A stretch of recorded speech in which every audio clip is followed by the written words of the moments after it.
Bismillahirrahmanirrahim. Nur jamaаты кандай? Менин bir досум нурчуларга кошулуп кеткен. Nur jamaаты мен чын айтсам буларды жакшы биле билбейм. Албетте ушуну билем, Ханафи мазхабта деген.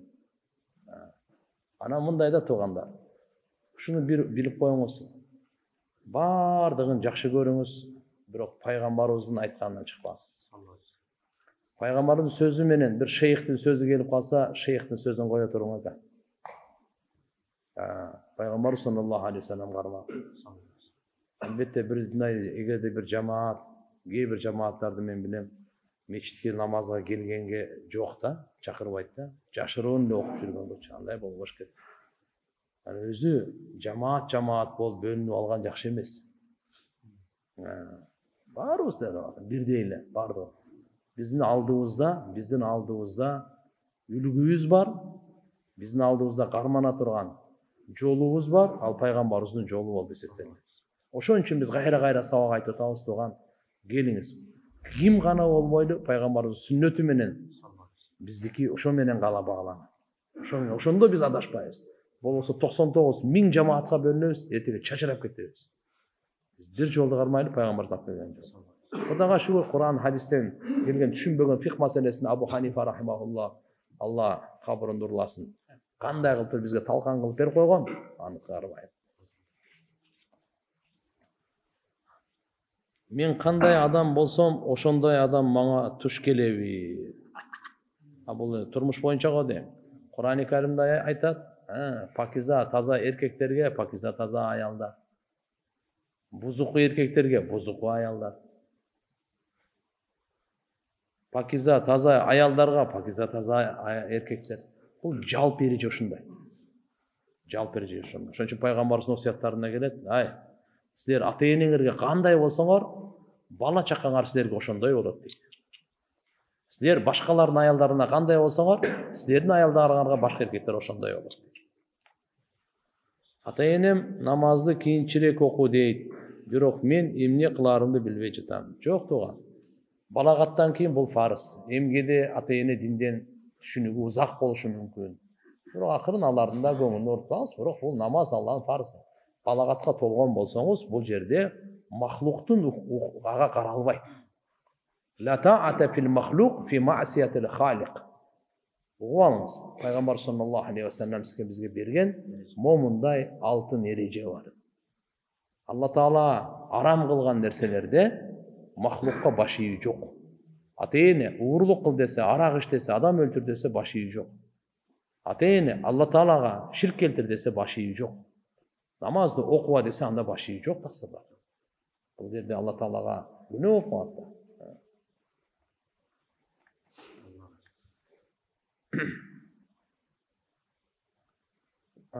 Так, салам алейкум, дамылам. Сизден Аллаху разы болсун, так дамылам. Элестетиңиз дейт, эгер азыр сабагыңызга сүйүктүүбүз болгон пайгамбарыбыз Мухаммад саллаллаху алейхи вассалам кирип келсе, эмне кылар элеңиз? Аллах чоң тура калып пайгамбарыбыз саллаллаху алейхи вассаламга салам берип, алы айтып болбойт го эми. Кыйын го. Саламалейкум. Сизден бир өтүнүчүм бар эле. Тамыла үйлөнө албай жүрдүм эле, дуа кылып коесузбу, Салиха жубайлы болоюн. Жана ошол Салиха жубайым экөөбүз эгиз балалуу бололу. Жамаат менен дагы амин деп коюңуздарчы. Амин. Биринчи Салиха, кийин эгиз. Аллаху акбар.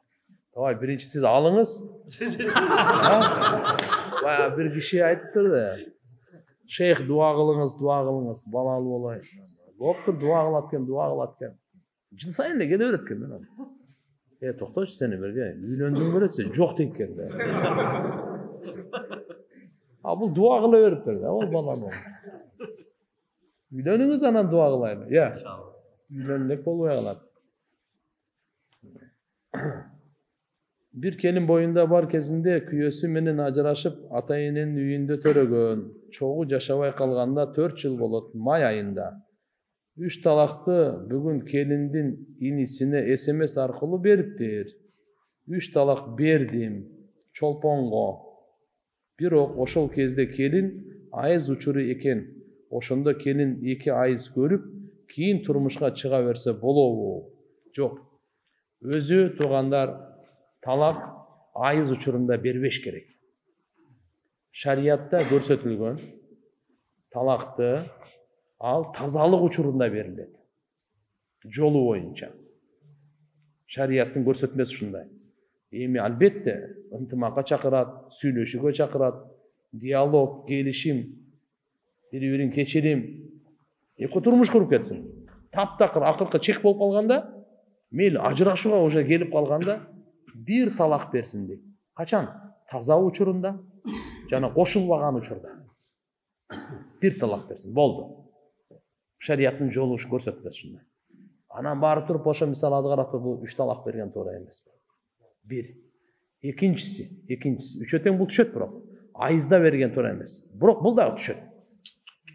Бирок күнөө ошо бергенге жазылат. Эми бул айызда бердиби? Эми эмне болот? Мына жерде суроо берип атат. Ушул айызды бир деп эсептеп, кийинки эки айызды анан кийин турмушка чыгып кетем. Жок. Бул айыз берилген, бул айыз эсептелбейт. Bundan keyin тазалык келет, ал дагы эсептелбейт. Андан кийинки айыз келет, ошо биринчи айыз болуп эсептелинет. Анан тазалык келет, анан кийинки айыз, анан 2. Анан тазалык келет, андан кийин айыз 3. Анан чыгат. Сен бир адамга зулумдук кылдың да. Анча чоң зулумдук болду бул. Ушунча мөөнөтүн узартып салдым. Бир күндө бүтө турган ишти эмне үчүн бир жума кыласыз? Бир жумада бүтө турган ишти атайлап сиз мени бир айга чоздуңуз да. Бир ай мени кыйнап атпайсызбы? Канча кыжалат. Туура эмеспи? Динибиз бардык жерде мээримдүүлүктү караган, эки жак урушпаса экен, экөөнө тең пайда болсо экен, ушуну караган. Раз келише албай атасызбы? Урушпай, токмоктобой эле акырын бирөөнүн башын бошко коюп коюңуз. Өзүңүз башка алып жашай бериңиз. Не кыласыз аны мындай кылып?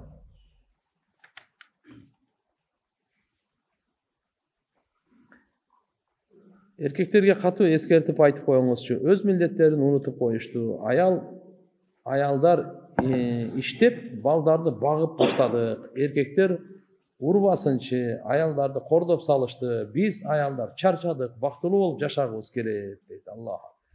Туугандар, мына аз болсо дагы мына сабакка келип атабыз, кичине дааватка чыгып атабыз, ыймандуу жашайлы деп. Аллахны айтканын угайлы, пайгамбарыбыздын айтканын угайлы, ушун үчүн алып келе албай атабыз. Пайгамбарыбыз эмне деген? Аялдарды урбагыла. Деген. Андан пайгамбарыбыз эмне деген? Аялдар иштетип акча табып, өзүң арын эркегиндей болуп, андай болбойт да. Эркек мойнунда. Табыш керек, багыш керек. Эми Кудай сактасын, үзүрлүү болуп ооруп калса, анда бөлөккө бар. 5 маалдан башка любой время окуй берсеңиз боло берет. Күндүзү, түштөн кийин, кечинде 5 маал деп атканын, күн чыкканда, чак түштө күн батып атканда, жана кошумча 2, асырдан шамга чейинки, таң аткандан күн чыкканга чейин. Ушулар болбойт. Калган убактарда бемарал тобаны окуй бересиз. Качан кааласаңыз. Ахиретимди куруп жүрөм дейт. Мен жалгыз иштейм. Намаздарымды шашып окуйм. Жумушта шарт жок. Менин ахиретим кандай болот? Таксырым мечитте иштерине таксырдын мечиттеги иштерине каршы деле эмесмин. Бирок иштесе мен деле үйдө отуруп ибадат кылгым келет. Кышында тамак ашка көмүр жардам берсе, кана иштечи десем, мен ушуга чейин сени бактым, эми сен мени бак деп ахиретке бизнес кылып алайын дейт. Ушул туурабы дейт. Таптакыр туура эмес да. Мен сени бактым, будан ары сен бак деп. Аллах акбар. Жаңы шариятка унукка. Биздин шариятыбыз мындай эмес. Өлгөнгө чейин эркектин мойнунда багуу. Өлгөнгө чейин. Анан кийин мындан мечиттеги эми 5 маал намазды аны иш кылып албаш керек да. Бул мойнуңуздагы бул милдет. Андан башка эртең менен багымда токуңуз пешимге чейин жагмасы. Тиричилик кылыңыз, ошо дагы ибадат. Ошо менен да ахиретти курасыз. Түшүнүк жок болуп атат да. Бирөө ойлойт, ушу мечитте мен иштесем, ушунда ахирет курат экен. Таксыр, өкмөттө отуруп ахирет курсаңыз болот. Бийликте отуруп ахирет курса болот. Бадыша ахиреттин курса болот. Бардыгы. Кантип? Адилеттүү чечип. Elге bargına tegiz mamile, пайдалуу нерселерди, таквалыкты кармап, адамгерчиликти тандап. Ошол жерде дагы. А мындай эмес, биздин динибиз туугандар, ал мечитке барсаң ибадатың кабыл болот, башка жакта кабыл болбойт. Намаз менен чектелген андай ибадат эмес. Биздин ибадатыбыз, динибиз толук бардык тармакты, бардык кыймыл аракетти өзүнө камтып алган. Машина айдап, машина менен бир адамды сүзүп өлтүрүп алган. Намаз окуйм. Менин абалым кандай болот? Андан бери көп жыл өттү, бирок жүрөгүм сыгылып келет. Алла. Эми кокусунан болуп калган. Кандай болбосун кунун берип коюш керек да. Ошол кимдин атасы же кимдин баласы болсо, ошого барып мүмкүн болсунча эми бул дүйнөдө кунун өзү, куну шарият боюнча 100 болжолдо кылып туруп, колуңуздан келишинче. Эгерде аз болсо, бирок анда кичинеден берип тура бериңиз. Бөлүшүпчү. Мисалы, 10 000 сом бар эле, 5 000 берип туруңуз, 5 000 менен жашап турасыз. Кийин 10 000 сом таптыңыз, 5 000 берип туруңуз, 5 000 жашап турасыз. Санап кете бериң. Анан ага да истигфар кылыңыз. Ага эмне кылыңыз? Истигфар кылыңыз. Себеп Ухуд казатында сахабалар баягындай алды баштары эме болуп кеткенде, кээ бир мусулмандарды өлтүрүп алгандагы учур болуп калганда, Абу Яман деген сахабага ошо мусулмандардын колунан шейит болуп калганда, себеп тополоңдо ушундай болуп калат экен да. Кээ бир учурларда ким кайсы тарапта болбойчу. Ошол жерде Галибан Хузайфа радиаллаху анху болуш керек. Бул атам десе деле болбой эле, анан кийин тигини чаап берген да. Анан эми көрүп турат, билип турат да бардыгынчы. Бирок өмүрүнүн аягына чейин ошол кайсы мусулмандар ошонун колу менен өлтүрүлүп калды, ошолорго да наоборот кечирим сурап дуа кылып өттү да. Өмүрүнүн аягына чейин. Я Алла, ошолордун күнөөлөрүн кечир. Адам өлтүрүү өтө чоң күнөө. Курандын чечими боюнча ким бир адамды өлтүрсө, бүткүл адамзатты өлтүргөндөй. Ким бирөөгө жашоо бергенге, мындайча айтканда себепчи болуп калса, бүткүл адамга жашоо бергендей дейт. Ошон үчүн иншалла сиз неме кыла бериңиз. Көп истигфар дуа кылып, анан кийин тиге берип туруңуз, материалдык жардам берип туруңуз ошонун үй бүлөсүнө. 15 жыл намаз окуп жүрүп, азыр бронхым кармап, заара чыгып кетип жатат. Намаз окуй албай калып жатам. Зикир эле чалып турсам болобу? Карыган кишимин. Жок. Зикирди, намаз фарыз да. Намаз фарыз. Ошондуктан намазды, мисалы, заара чыгып болсо, ар бир намаздан алдын заара алып туруп окуй бериңиз. Эгерде намазды отуруп туруп окуй албасаңыз, отуруп окуп туруңуз, карыган киши болсоңуз. Ага да болбосо жатып окуңуз, бирок намаз. Намаздын ордуна зикир өтө албайт да. Курсактагы 4-5 ай болгон бала чарчап калса, курсактан өлүп төрөлсө, ал баланын руху каякта болот? Эми рухтардын бардыгы Эллиинде кетет. Эллиин деген жай бар. Ошол жакта болот. Жакшы адамдардын, ыймандуулардын баардын рухтары. Сиджин деп коет, кафырлардын, күнөөкөрлөрдүн рухтары башка жакта болот. Эркек киши дени сак болсо үйлөнүш керекпи? Мисалы, бир колу иштебесе, үйлөнбөй койсо болобу? Эркектер сөзсүз үйлөнүш керек болсо, эркектерге айтып койсоңуз, менин кайнагам үйлөнбөй койду. Жок, эчтеке эмес, эми бир колу жок болсо үйлөнсө болот. Эчтеке болот. Үйлөнүү албетте сүннөт, бирок эгерде туугандар арам ишке, зынага барып койгондун коркунучу болсо, анда важип болуп калат. Үйлөнүү важип болуп калат. Бүгүнкү күндө фитнанын доору, эми машалла, ыйманды сактоо үчүн дагы үйлөнгөн жакшыраак болот. Мен абысынын повару болуп иштейм. Жумушунан продукты алышат, арттырып алышабы билбейм. Бизге да берет. Барсак нерсеси жок деп же айта албайм, үйдөн жейбиз, артып дагы калат экен, бөлүшүп алышат, алганыбыз туурабы дейт. Мындайда bir жерде повар болуп иштейт.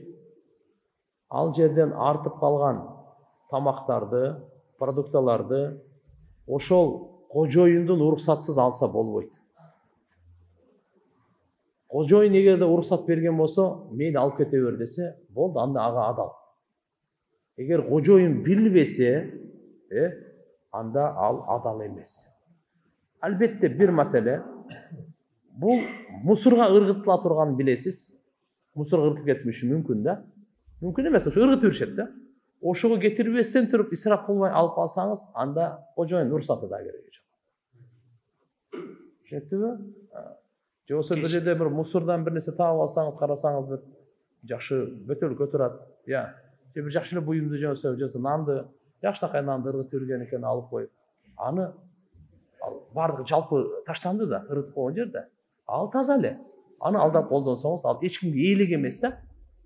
Бул бирөөнүн мүлкү эмес деген айтарым. Бирөөнүн мүлкү эмес, алып иштетсеңиз болот, жесеңиз болот. Мисалычы, өзү туугандар мусорларга нандар таштабаш керек. Нан болсо ал жерге алып таза болсо, эчтеке эмес ал. Кир болуп калган эмес. Нан тууган бир бизде мындай терминология бар да. Адал бөлөк, таза бөлөк. Арам бөлөк, кир бөлөк. Жакшы түшүнүп алыңыз. Пешене менен табылган нан бул адал. Ылайга түшүп калса, ал кир, бирок адал. Түшүнөсүзбү? Анча мынча киши топурак болсо күйүп коюп, жесе ал адал.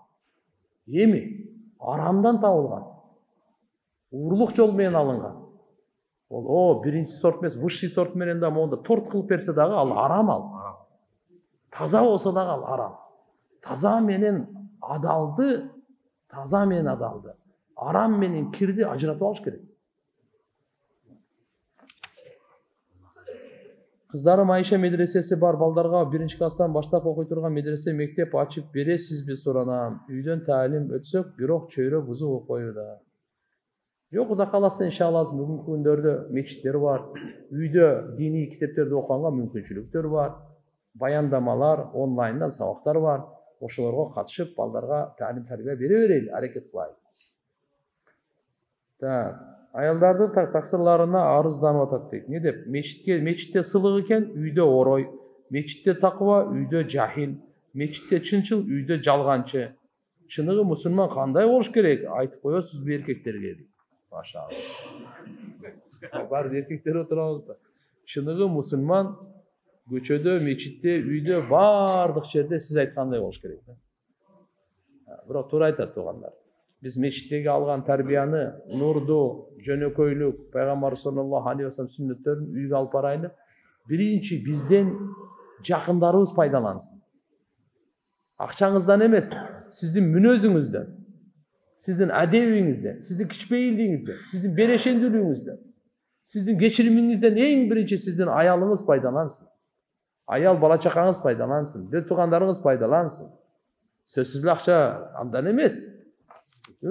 Биринчи ошолор мөмө жемишти ошолор жеш керек да. Жолдошум май айында каза болуп калды. Уланбек уулу Жодарбек, Куран окуп койсоңуз болобу? Дагы кандай сооптор жасасам болот? Бардык жакшы иштерди кыла бериңиз, сообун багыштап койсоңуз кете берет сооб. Алла Таала муратына ыраазы алсын. Апам балдарымды карап жардам берет. Өзүм иштеген акчага белек алып берсем болобу? Жолдошума айтпайт. Жолдошум жок дей берет. Болот, өзүңүз иштеген ал өзүңүздүн акыңыз. Шарият боюнча сизге мүлк кылып Алла Тааланын берген нерсени каалаганыңызды иштетсеңиз болот. Апаңызга берсеңиз болот.